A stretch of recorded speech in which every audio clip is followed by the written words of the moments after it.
오늘 다섯 번째 복이 무엇입니까? 7절 말씀 함께 읽겠습니다. 시작. 긍휼히 여기는 자는 복이 있나니 그들이 긍휼히 여김을 받을 것이미요. 그런데 이 말이 오늘날 이렇게 선포되어도 여러분 어떻습니까? 별로 달갑지가 않아요. 왜? 이 말을 우리 일상생활에서 별로 사용하지 않고 있기 때문입니다. 로마 시대 못지않게 지금도 우리가 살아가는 이 세상은 너무나도 이기적이고 자기중심적이고 너무나도 잔악한, 잔인한 그런 사회에 우리는 살아가고 있습니다.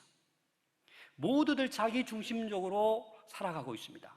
그러다 보니까 긍휼히 여기는 자, 복이 있나니 이 말씀이 잘 성도들에게도 먹혀지지가 않는 거예요. 이 긍휼이라는 말, 사전적 의미는 어떤 의미냐? 이 긍자가 불쌍할 긍자, 또 휼은 어떤 휼자입니까? 규율할 휼자, 동정할 휼자. 그래서 이 사전적 의미는 이 긍휼이라는 것은 남을 불쌍히 여겨서 돕는 게 긍휼이에요. 아, 불쌍하다, 돕자. 이게 사전적 의미의 긍휼입니다. 그러면 오늘 예수님께서 이 산상수훈에서 선포한 이 다섯 번째 긍휼의 의미는 어떤 의미냐? 더 심오하고 더 깊은 의미가 있습니다. 구약에서는 이 긍휼을 헤세드라고 합니다. 많이 들어보셨죠? 헤세드. 신약에서는 헬라어로 엘레오스라고 합니다. 오늘 본문에서는 엘레오스라고 선포되는 겁니다. 그럼 이 엘레오스 긍휼은 어떤 의미가 있냐? 엘빈 플랜팅카의 기독교 철학자들의 고백의 그 책에서 이 긍휼을 어떻게 말하고 있냐면, 하나님은 자신의 피조물과 자신이 만드신 세상을 구속하기 위해서 피조물의 고통 속으로 들어와 그 고통을 함께 나누셨다. 이게 긍휼이라는 거예요. 하나님께서 그 피조물, 또 피조물의 그 고통 속, 세상 속으로 구원하기 위해서, 구속하기 위해서 그 고통 속으로 들어오신 것, 그게 뭐라고요? 긍휼이라고요. 또 이 비움이라는 책에 보면 이 긍휼, 엘레오스를 어떻게 표현했냐면 그 상대의 피부 속을 파고 들어가는 능력을 긍휼이라고 하는 거예요. 그래서 상대방의 피부 속을 파고 들어가서 그 마음 중심에 그 마음을 합하려는 의지, 그래서 상대방의 입장에서 아프면 함께 아파하고 슬프면 함께 울어주는 그 고통을 나누는 것이 뭐다? 긍휼이다라는 겁니다.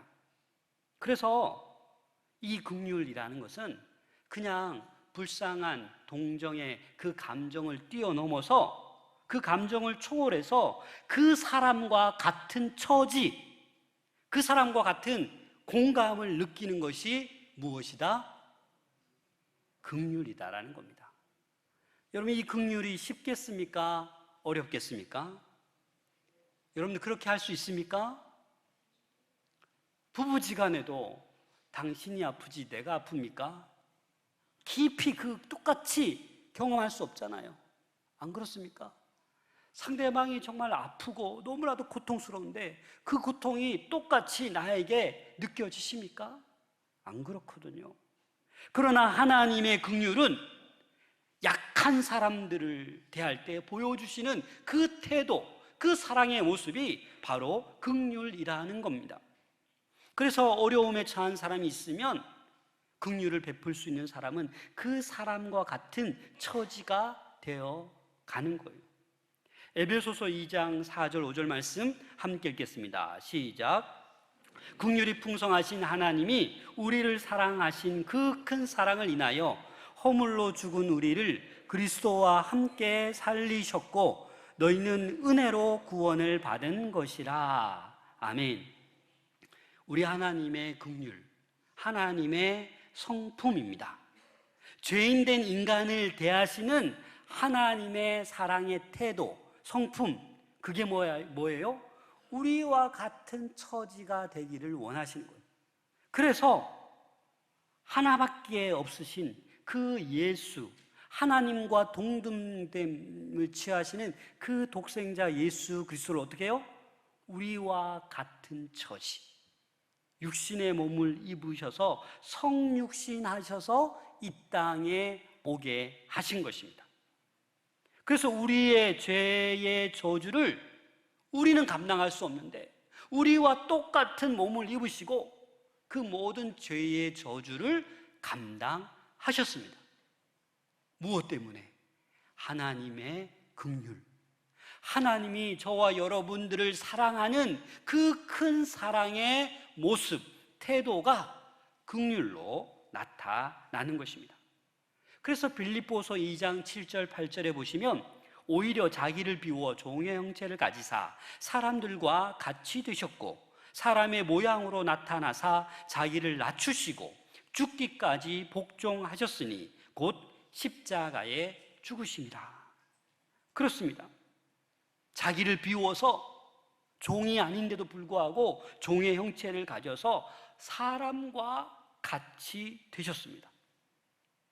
자기를 낮추시고 또 낮추시고 죽기까지 복종하셔서 십자가에 죽으셨습니다. 이게 바로 긍휼이라는 거예요. 긍휼은 그냥 말로만 불쌍히 여기고 바라보는 게 아니에요. 그 자리까지 내려가는 거예요. 아래로 내려가는 거예요. 낮추는 거예요. 그게 하나님께서 예수님을 통해서 우리에게 베푸신 그 십자가의 은혜, 십자가의 긍휼인 것입니다. 그래서 어찌 보면 이 긍휼함의 최고의 최대의 수혜자는 누구입니까? 저와 여러분들이에요. 왜? 그 십자가의 죽으심으로 우리가 긍휼함을 입어서 이렇게 하나님의 백성으로 살아가고 있는 것 아니겠습니까? 그래서 우리는 우리 스스로가 이 각박한 세상, 잔인한 세상, 자기중심적인 이 세상, 나는 긍휼히 여기지 못합니다. 불쌍히 여기지 못해요. 그렇게 살아갈 수가 없어요. 그런데 어떻게 할 수 있다고요? 하나님의 긍휼하심을 맛본 사람은, 그 은혜를 입은 사람은 긍휼한 삶을 살아갈 수 있게 되는 것입니다. 그래서 우리는 하나님의 그 큰 긍휼을 입고 살기 때문에 우리도 남을 긍휼히 여길 수 있어야 합니다. 영국의 토마스 무어경이라는 아주 믿음 좋은 귀족이 있었는데 이상하게도 중상모략을 받고 사형에 처해지게 되었어요. 그 재판관이 당신 사형. 그래서 너무나도 억울하잖아요.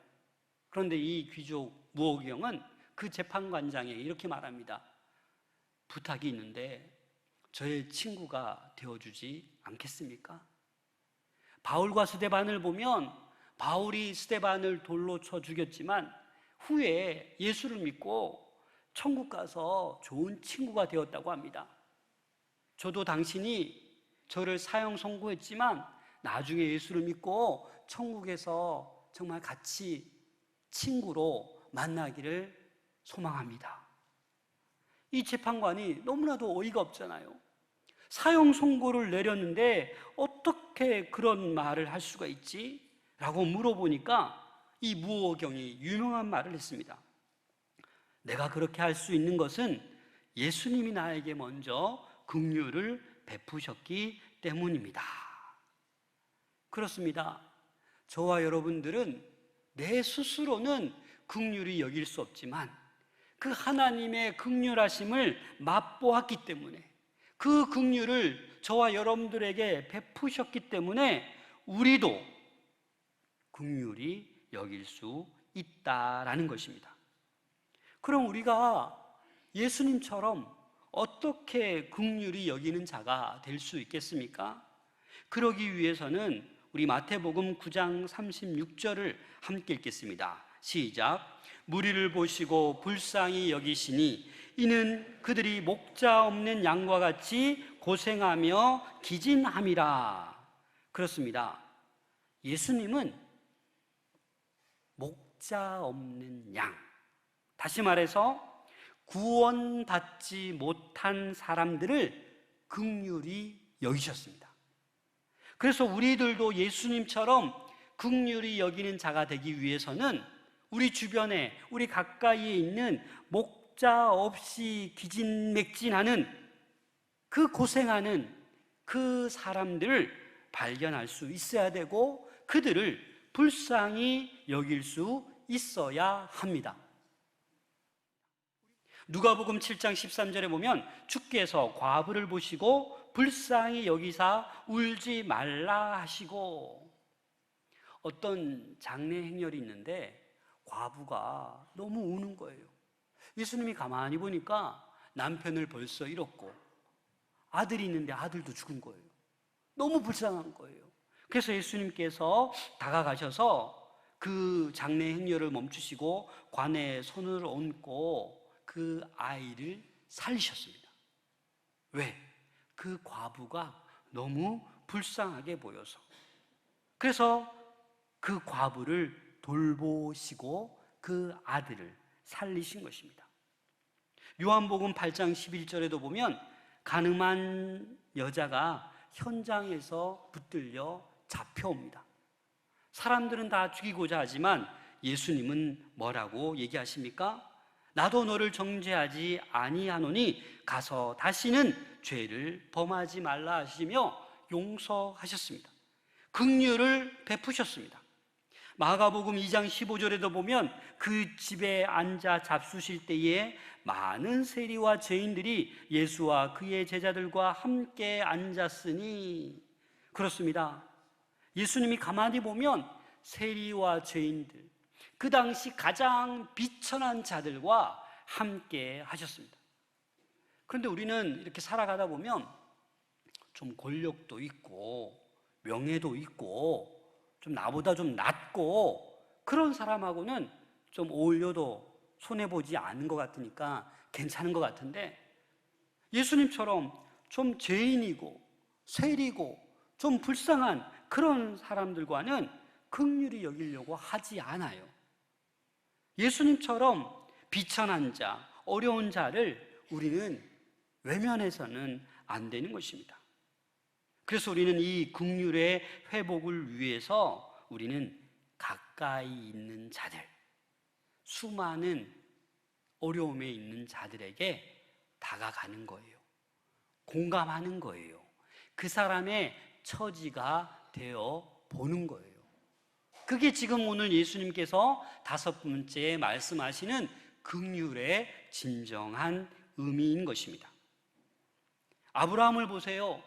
아브라함 가까이에 조카 롯이 있잖아요. 근데 이 롯이 가만히 보면 부당한 대우를 합니다. 그럼에도 불구하고 아브라함은 긍휼을 베풀어서 그 롯을 구해줍니다. 요셉에게 가까운 사람이 누구입니까? 형들입니다. 자기를 팔아버렸음에도 불구하고 긍휼을 깨닫고 긍휼을 베풀어서 모든 형들을 용서하고 먹을 것을 줍니다. 모세에 가까운 사람 누이 미리암, 모세를 비방하고 하나님께 벌을 받아서 문둥병이 걸렸어요. 그런데 모세가 어떻게 합니까? 고쳐달라고 간절히 기도했습니다. 긍휼을 베푸신 것입니다.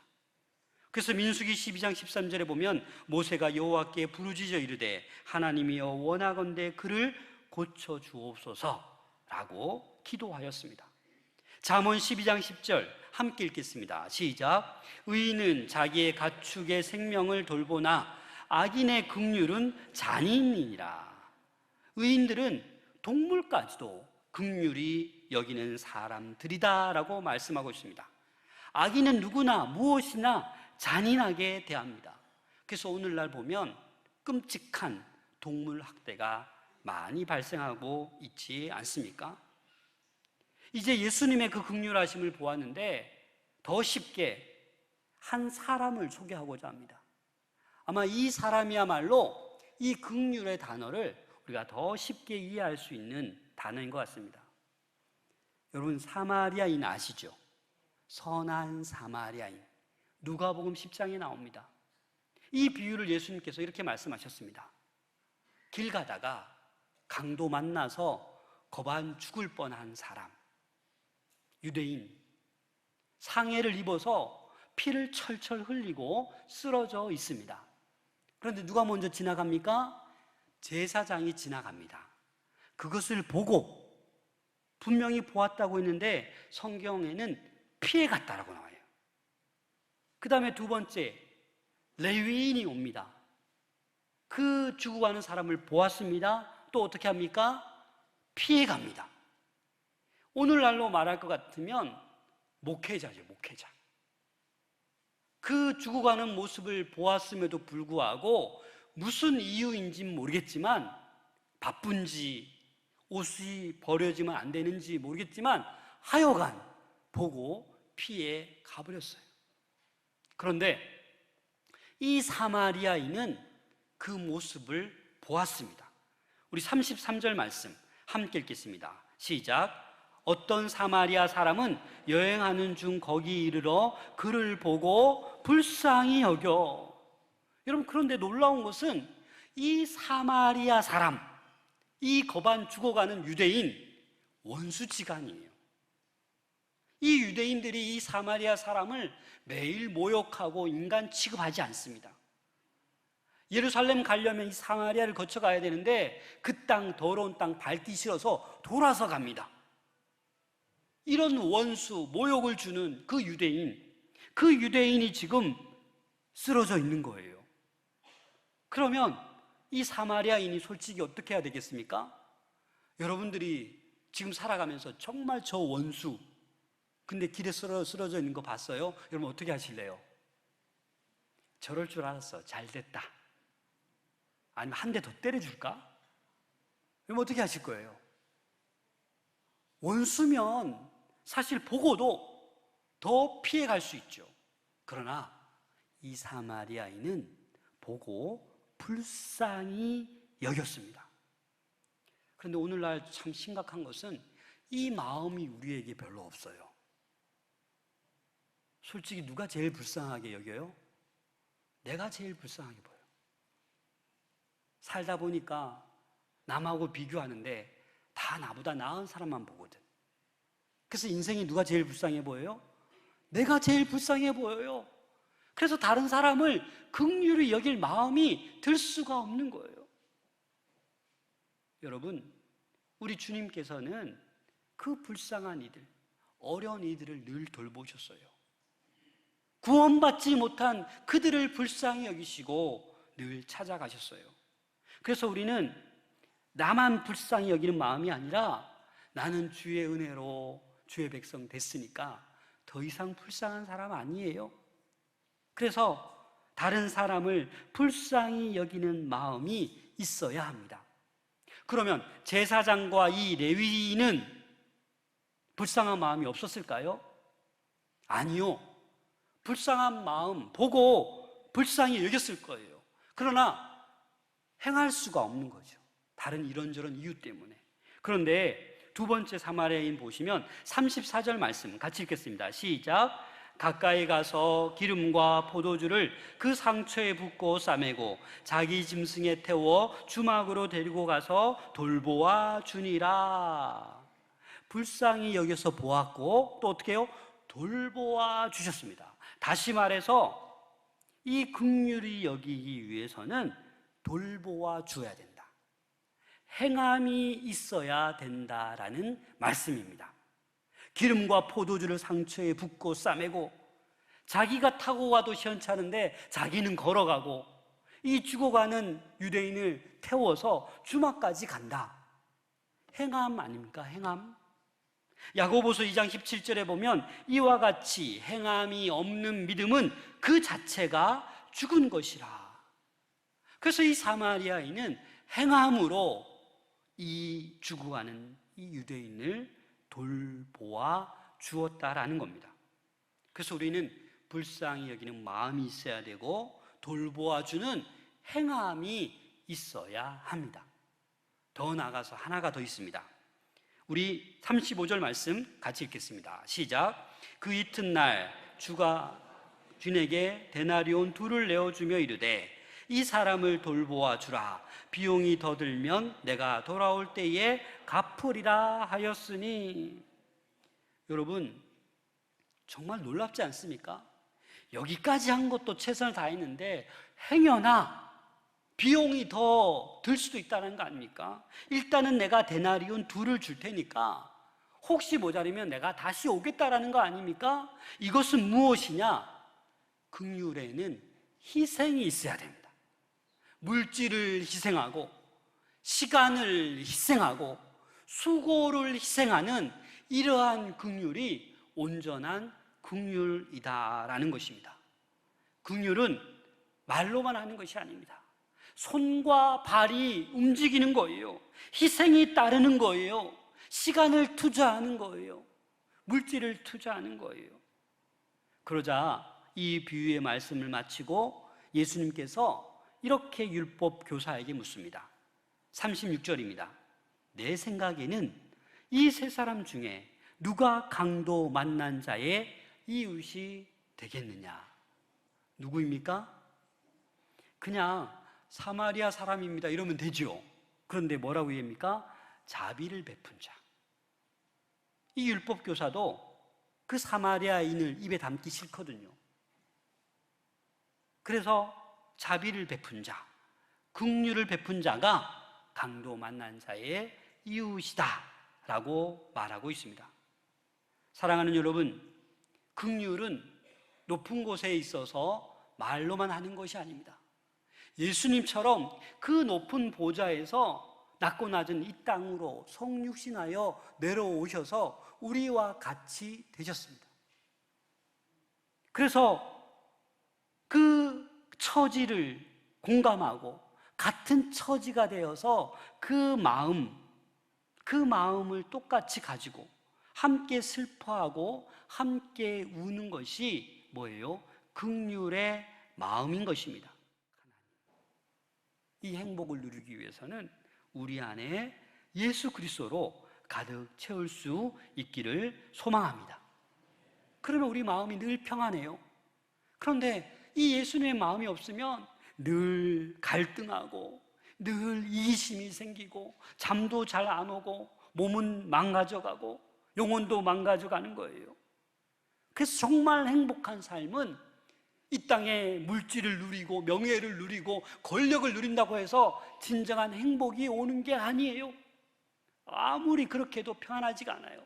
하지만 예수 그리스도로 우리 마음이 충만하면 성령이 허락하시는 그 마음의 평안이 우리를 가득 채우면 세상이 맛볼 수 없는 그 평안이 우리에게 넘쳐질 줄로 믿습니다. 그래서 여러분, 이 세상이 만만치 않습니다. 잔인한 세상이요, 어두운 세상이요, 악한 세상입니다. 그럼에도 불구하고 예수님께서 우리에게 긍휼을 베푸셨듯이 우리도 그 긍휼의 삶을 살아가라고 예수님께서 지금 외치고 계시는 것입니다. 그래서 여러분, 우리 주변에 죽어가는 영혼들, 고통당하는 영혼들, 슬퍼하는 영혼들을 외면하지 마시고 그들에게 긍휼을 베풀 수 있기를 소망합니다. 우리의 평안함, 우리에게 이 놀라운 예수 그리스도의 사랑을, 이 복음을 전해주는 여러분들 될 수 있기를 소망합니다.